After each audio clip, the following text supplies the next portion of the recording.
Hey there folks, and welcome to the video, and here I'm going to talk about something to do with American rallying, and that might seem a bit interesting to talk about because I don't really talk about American rallying. But the ARA had its first round of the season, the Snowdrift event, where there wasn't much snow, and it's a shame to see that. Obviously it leads to all kinds of different changes, and people don't tend to follow the ARA, especially because ARA has been dominated by Semenuk and Subaru, who I believe, well, there are all kinds of different rumours flying around at the moment with motorsport and they're backing and not backing, and whether they're going to go back to WRC. But a snowless Snowdrift raises questions. Do they need to run it earlier? Do they need to change the location? And it's something that a lot of snow-based events are finding now. We're about to see WRC and Rally Sweden, which has moved up north to Umeå, even though since they moved to Umeå, there's been more snow in Karlstad than there was the past couple of years they were there. That's because climate change and global warming, everything like that. And we've seen rallies reduced because of it. In fact, we saw the last running of Karlstad Rally Sweden reduced because of it. On top of that, we've seen Rally Liepāja now become a summer event because it used to be a winter snow event, but there was just not enough snow the last couple of times they were running it as a snow event.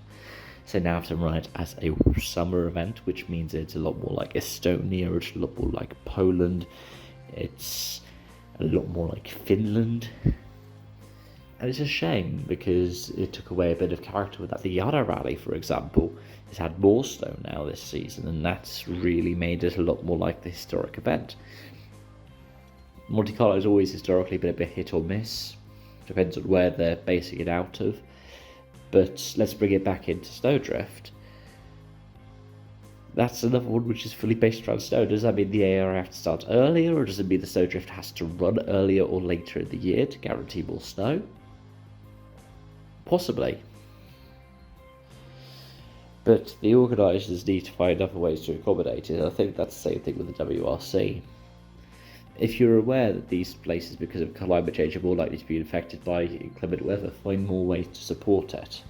Now, obviously, you can't always do that. 2019 Rally Australia, I did a video as soon as it was cancelled.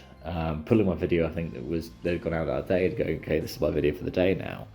Because I was like, yeah, this needs to be cancelled. And it made a lot of sense that it was, and the response to it from the drivers and the teams was absolutely fantastic. But in the case of a Liepāja with not enough snow or Sweden, they should find ways to run it more as a gravel event. And just use it as a platform to go, we need to do more to help our planet. And WRC should lean on that because it does use renewable fuels in a way that it's the way that the cars are fueled is carbon neutral, and they use biofuels. Dakar, we see that with the ProDrive team, and of course Audi won the Dakar with a car that, whilst it's got diesel in it, is an electric motor that gets charged by a diesel generator sometimes. We should be embracing this. F1 has only just brought E10 fuel in.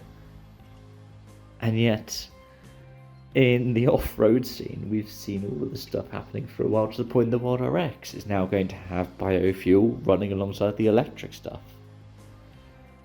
We should embrace this stuff.